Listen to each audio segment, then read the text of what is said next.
Ku perlu anugerah-Mu. Ku nyatakan janjiku kepadamu.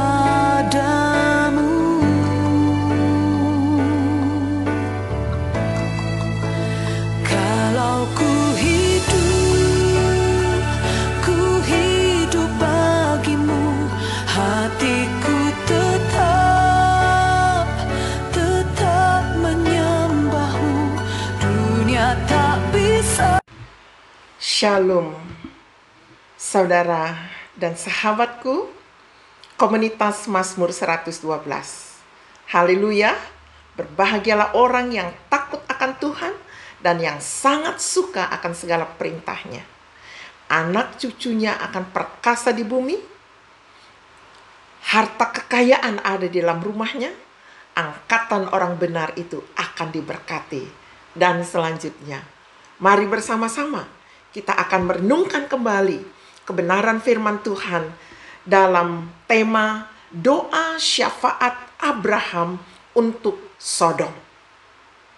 Diambil dari Kejadian 18 ayat 16 sampai 33. Kita masih ingat bahwa kemarin Tuhan mengunjungi Abraham. Ada 3 tamu dari sorga, dan banyak penafsir mengatakan itu adalah teofani dari Allah Tritunggal, di mana ia menyatakan diri kepada Abraham dalam bentuk malaikat. Sesungguhnya itu adalah Allah sendiri yang hadir. Nah, bagaimana ketika ia sudah selesai menyampaikan pengulangan janji bahwa Abraham akan menerima seorang anak, akan melahirkan seorang anak dari rahim Sarah, dan harus diberi nama Ishak, dan ikatan perjanjian itu di dalam Ishak. Sesudah selesai itu, berangkatlah ketiga orang ini, lalu mengarahkan pandangannya ke Sodom. Abraham ikut menyertai mereka, mengantarkan mereka. Lalu, nah saudara lihat, ini kalimat mulai berubah. Berpikirlah Tuhan. Tadi dikatakan ketiga orang itu, berpikirlah Tuhan. Apakah aku akan menyembunyikan kepada Abraham apa yang hendak kulakukan ini? Ada rencana Tuhan yang lain untuk Sodom. Jadi ada 2 maksud ketika Tuhan turun ke bumi pada waktu itu. Pertama, untuk memberitahukan Abraham tentang janji itu, dan kedua, untuk melaksanakan tugas untuk mengecek aduan tentang Sodom dan Gomora. Nah, Tuhan berpikir, apakah aku akan sembunyikan ini? Bukankah sesungguhnya Abraham akan menjadi bangsa yang besar serta berkuasa, dan oleh dia segala bangsa di bumi akan mendapatkan berkat? Sebab aku telah memilih dia supaya diperintahkannya kepada anak-anaknya dan kepada keturunannya, supaya tetap hidup menurut jalan yang ditunjukkan Tuhan. Jadi Tuhan memilih Abraham dengan tujuan bahwa ia akan terus mengembalakan keluarga dan keturunannya untuk menjadi satu bangsa yang khusus di hadapan Tuhan, menurut jalan yang ditunjukkan Tuhan. Itu sebabnya kenapa hari ini, masa ini, mesbah keluarga sangat penting, karena kita juga keturunan Abraham di dalam Yesus Kristus. Dan Allah mau kita ada mesbah keluarga. Untuk apa? Untuk mengajarkan kebenaran firman kepada anggota keluarga kita. Itu adalah tanggung jawab kita. Karena itu rancangan Tuhan dari semula ketika dia memilih Abraham. Itu juga rancangan Tuhan bagi kita ketika dia menciptakan kita menjadi manusia yang baru. Menjadi kaumnya, menjadi bangsa yang khusus di hadapannya. Untuk apa itu? Supaya melakukan kebenaran dan keadilan, dan supaya Tuhan memenuhi janjinya kepada Abraham yang dijanjikannya kepada mereka. Jadi sirkulasi ini kembali terjadi. Ketika kita mentaati Tuhan, Tuhan juga melakukan apa yang menjadi kewajibannya.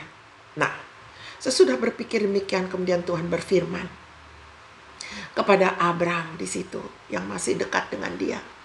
Sesungguhnya banyak keluh kesah orang Sodom dan Gomora.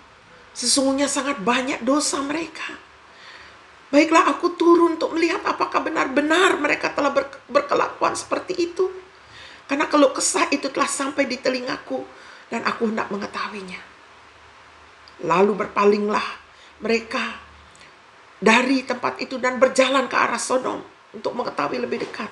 Tapi Abraham tetap mengikutinya, tetap berdiri di hadapan Tuhan. Abraham datang, mendekat dan berkata, apakah engkau akan melenyapkan orang benar bersama-sama dengan orang fasik? Tuhan bilang tidak.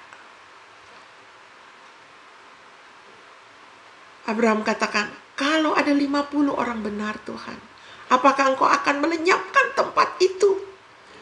Tidakkah engkau akan mengampuninya karena ke-50 orang yang benar yang ada di dalamnya? Jauhlah kiranya daripadamu hakim segala bumi untuk membunuh orang benar bersama dengan orang fasik, sehingga orang benar itu seolah-olah sama dengan orang fasik. Jauhlah kiranya Tuhan berbuat demikian. Masakan hakim segenap bumi tidak akan memberikan hukuman dengan adil? Tuhan jawab, tidak Abraham. Kalau ku dapati 50 orang benar, aku tidak akan membinasakan. Tuhan minta maaf. Kalau kurang dari 50, kurang 5 Tuhan. Tuhan katakan, kalau ada 45 tidak akan aku binasakan. Abraham katakan, Tuhan aku ini debu juga. Sekiranya kurang lagi dari 45 menjadi 40. Apakah Tuhan akan membinasakan itu? Sekiranya terdapat 40 di sana, aku tidak akan membinasakan. Aku tidak akan berbuat demikian. Tuhan, kalau ada 30 Tuhan. Tuhan bilang tidak juga kalau ada 30. Abraham memberanikan diri lagi. Ini sudah berapa kali nawar saudara. Kalau di pasar saja kita menawar 2 kali, orang yang punya barang sudah memarah. Ini tuh sampai berapa kali ini sudah hampir 5 kali. Lalu dengar lagi, sesungguhnya aku telah memberanikan diri dan berkata, Tuhan sekiranya 20 saja Tuhan. Tuhan bilang enggak juga Abraham kalau ada 20. Nah terakhir ini 30 ayat 32 saudara lihat. Jangan kiranya Tuhan murka kalau aku berkata lagi sekali ini saja Tuhan. Kalau ada 10 Tuhan, Tuhan bilang enggak.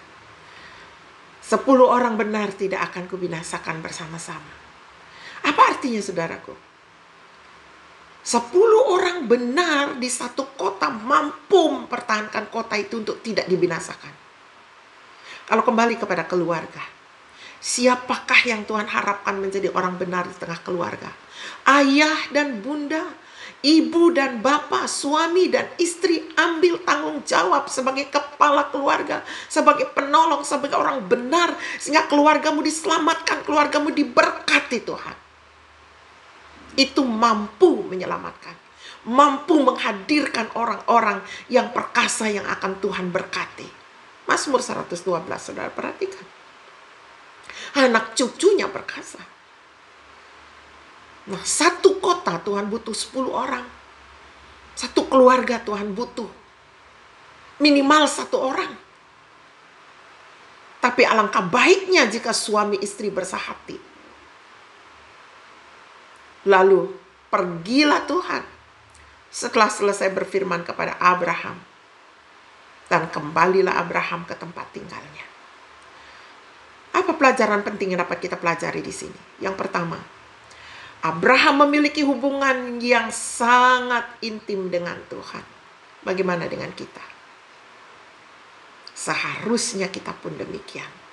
Bagi keluarga kita, bagi apa yang Tuhan percayakan bagi kita. Yang kedua, Tuhan tidak mau menyembunyikan apapun rencana-rencana yang Dia akan buat. Sebab Abraham akan menjadi bangsa yang besar.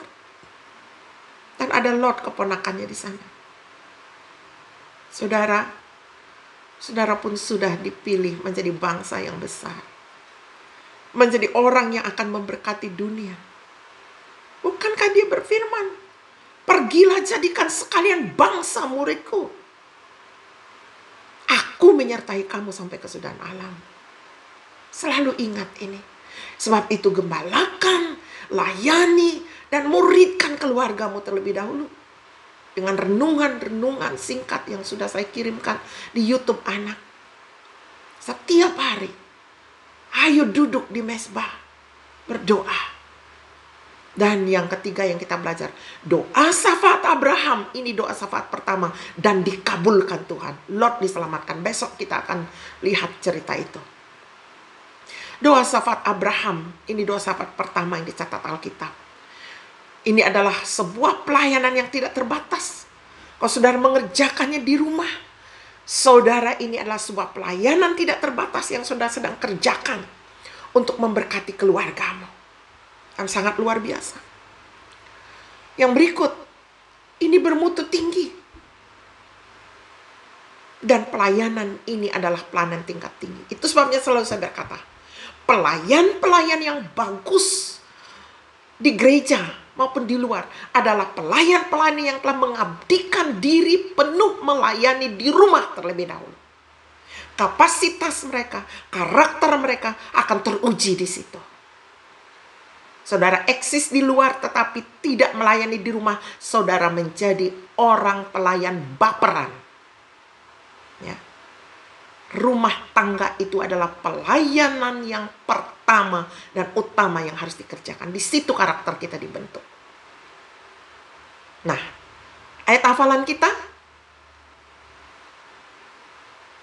Jangan lupa ya. Berfirmanlah Tuhan kepada Abraham, "Mengapakah Sarah tertawa?" Dan berkata, "Sungguhkah aku akan melahirkan anak sedangkan aku telah tua? Adakah sesuatu apapun yang mustahil untuk Tuhan? Tentu tidak ada." Nah, kiranya para orang tua dan saudara sebagai pribadi lepas pribadi, kalau saudara sebagai orang tua, ini tanggung jawab saudara untuk belajar dan mengisi diri. Saya juga siapkan YouTube anak yang bergambar, saudara bisa gunakan. Kalau saudara adalah single dewasa, saudara pelajari kisah ini. Kehidupanmu, apa yang ketika engkau percaya kepada firman, itu dikreditkan pada dirimu sebagai kebenaran. Itu yang dimaksud dengan orang benar di sini. Nah, kiranya Tuhan menolong dan memberkati kita. Sampai jumpa pada renungan berikut. Amin.